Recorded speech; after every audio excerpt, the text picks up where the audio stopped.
పసుపు పంట విస్తీర్ణంలో ఉత్పత్తిలో తెలుగు రాష్ట్రాలు దేశంలో ప్రథమ స్థానంలో ఉన్నాయి.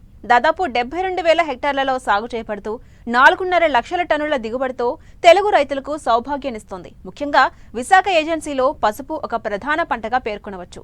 ఈ ప్రాంతాల్లో ఖరీఫ్ సీజన్ కు అనుగుణంగా పసుపు నాటేందుకు రైతులు సిద్ధమవుతున్నారు. అయితే అధిక దిగుబడి కోసం రకాల ఎంపిక, యాజమాన్యం గురించి తెలియజేస్తున్నారు ఉద్యాన శాస్త్రవేత్త డాక్టర్ వెంకట సుబ్బారెడ్డి.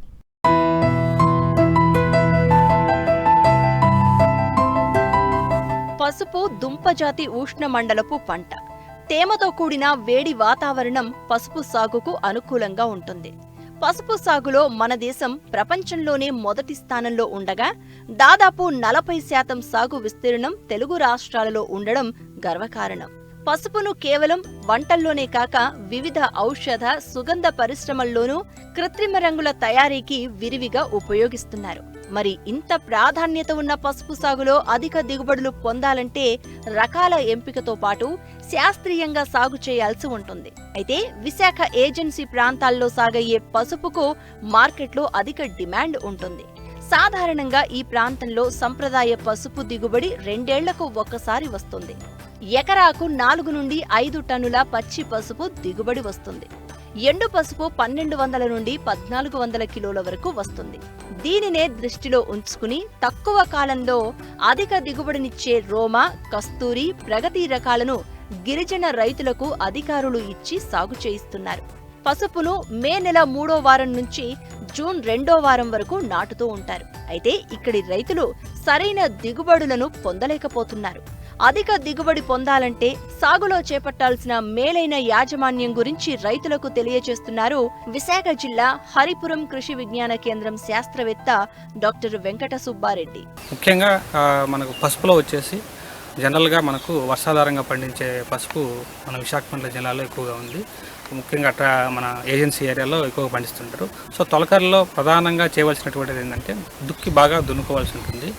బాగా లోతు దుక్కులు చేసేసి ఒక వారం వరకు మనం ఎండలో అలాగే వేసినట్టయితే ముఖ్యంగా దానికి సంబంధించిన తెగుళ్ళు కానీ, పురుగులు కానీ, ఏదైనా భూ సంబంధమైనటువంటి లేదా సాయిల్ ద్వారా వచ్చినటువంటి ఎటువంటి తెగుళ్ళైనా రాకుండా ఉంటాయన్నమాట. అలాగే ముఖ్యంగా దుంపజాతి పంటలు ఏవైనా సరే వాటికి పశువులు అంటే ఆర్గానిక్ మ్యాటర్ ఎక్కువ కావాల్సి ఉంటుంది, కర్బన పదార్థం అనేది ఎక్కువ కావాల్సి ఉంటుంది. కాబట్టి పశువుల ఎరువు అనేది మనకు ఎకరాకు వచ్చేసి దాదాపు ఒక 10 టన్నుల వరకు వేయాల్సి ఉంటుంది. హెక్టార్కి వచ్చేసి అంటే 2.5 ఎకరాకి 25 టన్నుల వరకు కూడాను వేస్తే మంచిది. ఎంత పశువుల ఎరువు ఎక్కువ వేస్తే అంత మనకు ఎక్కువ దిగుబడి వచ్చేదానికి అవకాశం ఉంది. ఒకవేళ పశువుల ఎరువు తక్కువగా ఉన్నటువంటి ఏరియాలో మనము ఈ పచ్చి రొట్టె ఎరువులను ముందుగా పెంచి తర్వాత కలయిదునడం అని కానీ, లేదంటే ఆకుల్ని ఏదైతే రొట్టను వచ్చి మన అడవిలో దొరికేటువంటి రొట్టను కూడాను భూమిలో కలయిదుని పెట్టి తర్వాత కానీ పసుపు వేసుకున్నట్లయితే మనకు దిగుబడి ఎక్కువ వచ్చేదానికి అవకాశం ఉంది. అలాగే మన ఏరియాలో మన లోకల్ రకాలతో పాటుగా ముఖ్యంగా రోమా, ప్రగతి, అలాగే మన ఈ కస్తూరి రకాలను ఎక్కువగా సాగు చేస్తున్నారు. వీటిల్లో మనకు అధిక దిగుబడి ఇచ్చే రోమా ఒకటి, ప్రగతి ఒక రకాలు మనం ఎంచుకున్నట్లయితే చాలా మంచిగా ఉంటుంది. అలాగే ముఖ్యంగా పాటించాల్సినటువంటి పద్ధతి ఏంటంటే మన రైతు సోదరులు చాలామంది చేయకపోవడం కారణం ముఖ్యంగా ఈ విత్తన శుద్ధి అనేది చేయాల్సి ఉంటుంది. ఈ పశువు కొమ్ములు తీసుకున్నప్పుడు ముఖ్యంగా మనం సేంద్రియ పద్ధతిలో సాగు చేస్తున్నారు కాబట్టి ముఖ్యంగా ట్రైకోడర్మా విరిడి 10 గ్రాములు 1 లీటర్ కలిపి దాంట్లో 30 నిమిషాల వరకు ఈ ఏదైతే విత్తన పసుపు కొమ్ములు ఉన్నాయో వాటిని అలా ఉంచి తర్వాత నీడలో ఆరబెట్టి నాటుకున్నట్లయితే మనకు భూ సంబంధమైనటువంటి మట్టి ద్వారా వచ్చేటువంటి తెగుళ్ళు, అలాగే మనము అదే పొలంలో అనేక సంవత్సరాల నుంచి పండిస్తున్నాం కాబట్టి చాలా తెగుళ్ళు ఉంటాయి కాబట్టి అవి రాకుండా మనకు చాలా వరకు ఉపయోగపడుతుంది. ఒకవేళ మీరు విత్తనం వేసేటప్పుడు కానీ మర్చిపోయినట్లయితే మళ్ళీ విత్తనం వేసిన తర్వాత మళ్ళీ సేమ్ 10 గ్రాములు 1 లీటర్కు ట్రైకోడర్మా విరిడిని కలిపి మనము ఈ సాయిల్ డ్రించింగ్ అనేది చేయాలి. అలా చేసినట్టయితే మీకు చాలా వరకు దుంపకుళ్ళు తెగులు రాకుండా మనము చేసుకోవచ్చు. అలాగే దాని నుంచి విత్తనం తీసుకున్నప్పుడు కూడాను మనకు ఎటువంటి ఇబ్బందులు లేకుండా నెక్స్ట్ పంట అధిక దిగుబడి వచ్చేదానికి అవకాశం ఎక్కువ ఉంటుంది. అలాగే ముఖ్యంగా చాలామంది మన రైతు సోదరులు ఏం చేస్తున్నారంటే ఈ మామూలుగా ఈ ఫ్లాట్ మెథడ్ అంటారు, అలా దున్నేసి పసుపు కొమ్ములు వేస్తూ ఉంటారు. సో ఆ విధంగా ఏమవుతుందంటే వర్షాలు అధికంగా పడుతున్నాయి కాబట్టి ఈ దుంప కొమ్ములు వచ్చేసి అలాగే నీటి ఊట వల్ల మొక్కలు ఎక్కువగా చనిపోయేదానికి అవసరం, గ్యాప్స్ అనేది చాలా ఎక్కువగా వస్తున్నాయి. అదేవిధంగా దిగుబడి కూడా చాలా వరకు తగ్గిపోతుంది. కాబట్టి ఈ ఎత్తైన మడులు, బోదెలు మరియు సాలు పద్ధతిలో కానీ మీరు చేసినట్టయితే దుంప అనేది కూడా చాలా ఎక్కువగా ఊరుతుంది. ముఖ్యంగా బోదెలు వేయడం వల్ల ఏమిటంటే గాలి అలాగే న్యూట్రియంట్స్ తీసుకున్నటువంటి వేరు అవన్నీ బాగా పెరగడం వల్ల ఈ పోషకాలను ఎక్కువ తీసుకొని వేర్లు బాగా అంటే ముఖ్యంగా మీకు దుంపలు అనేవి ఎక్కువ పెరుగుతాయి. నంబర్ ఆఫ్ ఫింగర్స్ అంటాం ముఖ్యంగా. అలాగే తల్లిదుంప నుంచి వచ్చేటువంటి పిల్ల దుంపలు మీకు ఎక్కువ పెరుగుతాయి, ఫింగర్స్ అంటాం. సో అవి ఎక్కువగా పెరగడం వల్ల మీకు దిగుబడి అనేది దాదాపు 15 నుంచి 20% పెరుగుద్ది.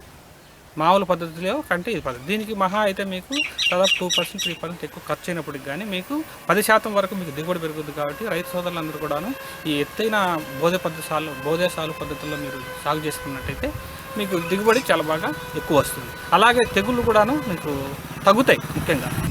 అలాగే మధ్యలో ఇంకొక ప్రధానమైనటువంటి పద్ధతి ఉంటుంది. ముఖ్యంగా ఏంటంటే పసుపు వేసినప్పుడు మల్చింగ్ అనేది వేయాల్సి ఉంటుంది. ముఖ్యంగా జనరల్గా ఏంటంటే మనకు ఎటువంటి దొరికిన వరిగడ్డి కానీ లేదంటే ఎటువంటి ఆకులను కానీ తీసుకొచ్చి మనం విత్తనం వేసిన వెంటనే ఆచ్ఛాదన చేసినట్లయితే మీకు దానివల్ల 2 రకాల లాభాలు ఉన్నాయి. అలాగే మనకు తేమ శాతం అనేది అలాగే భూమిలో నిలబడుతుంది. అలాగే కలుపు రాకుండా ఉంటుంది.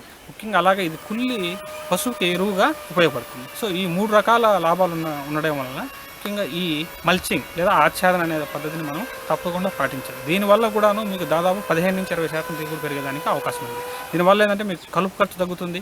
సో కలుపు తగ్గితే మీకు ఆటోమేటిక్గా దిగుబడి అనేది పెరుగుతుంది. మొలక శాతం కూడా పెరుగుతుంది. లేదా తెగుళ్ళు పురుగులు వచ్చే శాతం కూడా తగ్గిపోతుంది. దిగుబడి పెరుగుతుంది.